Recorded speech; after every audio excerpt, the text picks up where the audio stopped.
Hi friends, ഇന്ന് നമ്മൾ ബോട്ടിൻ്റെ ഒരു മാക് പവർ ബാങ്കിനെയാണ് പരിചയപ്പെടുത്താൻ പോകുന്നത്.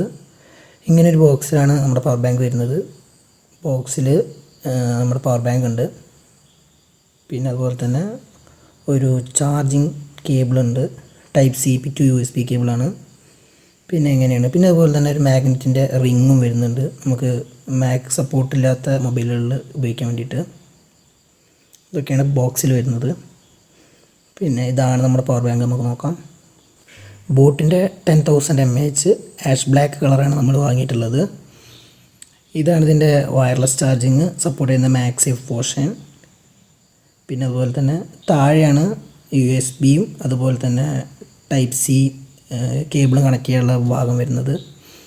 അതുപോലെ സൈഡിൽ നമുക്ക് പവർ ഓൺ ചെയ്യാനുള്ള ബട്ടൺ ഉണ്ട്. അത് 2 വട്ടം അമർത്തി ഓഫും 1 വട്ടം അമർത്തി ഓണും അങ്ങനെയാണ് വരുന്നത്. 4 ഇൻഡിക്കേറ്റേഴ്സ് ഉണ്ട്.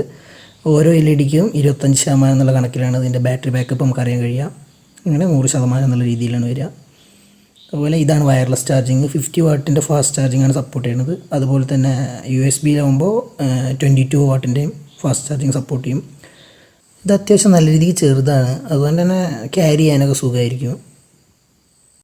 ഇതിന് ബോട്ടിൻ്റെ 1 ഇയർ വാറൻറ്റിയാണ് വരുന്നത്. ബോക്സിൽ ഇതുപോലെ നമുക്കൊരു കാർഡ് വരുന്നുണ്ട്.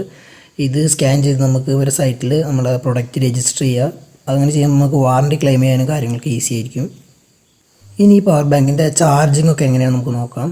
ഇപ്പോൾ എൻ്റെ ഉള്ള മോട്ടോറോയുടെ ഫോൺ, ഇതിൽ വയർലെസ് ചാർജിങ് സപ്പോർട്ടാണ്, പക്ഷേ മാക്സേഫ് ഇല്ല. അതുകൊണ്ട് ആ റിങ് ഞാൻ കൂടെ ഒട്ടിച്ചിട്ടുണ്ട്. ഒട്ടിച്ച് കഴിഞ്ഞ് കഴിഞ്ഞാൽ അതിൽ മാഗ്നറ്റ് പിടിച്ചിരുന്നോളും. അതിനുശേഷം നമ്മുടെ പവർ ബാങ്ക് എടുത്തിട്ട് വെച്ച് കഴിഞ്ഞ് കഴിഞ്ഞാൽ ഒട്ടിക്കോളും, ചാർജ് കയറിക്കോളും. താഴെ ഒരു ഫസ്റ്റിൽ ഇൻഡിക്കേറ്ററാണ് നമ്മൾ ചാർജ് എങ്ങനെയാണ് കയറുന്നത് എന്നുള്ളത് അറിയിക്കുന്നത്. ചാർജ് കയറുന്നുണ്ടോ അതൊക്കെ അറിയിക്കുന്നത്. ഇതൊരു ബ്ലൂ ഗ്രീൻ മിക്സ് ആയിട്ടുള്ള കളറാണെങ്കിൽ വയർലെസ് ചാർജിങ് ഫാസ്റ്റിലാണ് കയറുന്നത് എന്നുള്ള അർത്ഥം. അതായത് 50 വാട്ട് വയർലെസ് ചാർജിങ്ങിലാണ് കയറുന്നത് എന്നാണ് അർത്ഥം. നമുക്ക് കാണാൻ 4% ചാർജ് കയറുന്നുണ്ട്, വയർലെസ്സിൽ ചാർജ് കയറുന്നുണ്ട്. അത്യാവശ്യം നല്ല സ്ട്രോങ് ആണ് മാഗ്നറ്റ്. അങ്ങനെ ഈസി ആയിട്ട് ഊരിപ്പോയൊന്നുമില്ല, അത്യാവശ്യം സ്ട്രോങ് ആണ്.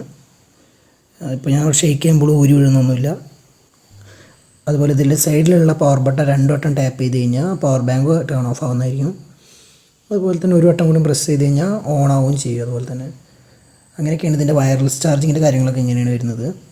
ഇനി നമുക്ക് വയേർഡായിട്ടൊന്ന് ചാർജ് ചെയ്ത് നോക്കാം. ടൈപ്പ് സി ടു USB കേബിളാണ് ഇതിൻ്റെ കൂടെ അവർ തന്നിട്ടുള്ളത്. അത് വെച്ച് തന്നെയാണ് ചാർജ് ചെയ്യുന്നത്.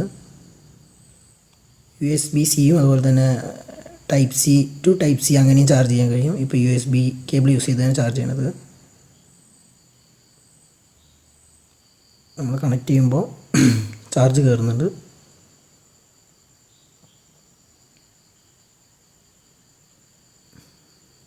ഇപ്പോൾ നമുക്കിതിൽ നോക്കിയാൽ അറിയാൻ പറ്റും ചാർജ് കയറിക്കൊണ്ടിരിക്കുകയാണ്. അതുപോലെ തന്നെ പവർ ബാങ്കിൽ ബ്ലൂ കളർ ഗ്രീനും മിക്സ് ആയിട്ടുള്ള കളറാണ് കത്തുന്നത്. അതിൻ്റെ അർത്ഥം ഫാസ്റ്റ് ചാർജിങ്ങിലാണ് കയറുന്നത്. 22.5 വാട്ട് ഫാസ്റ്റ് ചാർജിങ്ങിലാണ് കയറിക്കൊണ്ടിരിക്കുന്നതെന്നാണ് അർത്ഥം. അങ്ങനെയൊക്കെയാണ് ഇതിൻ്റെ കാര്യങ്ങൾ വരുന്നത്.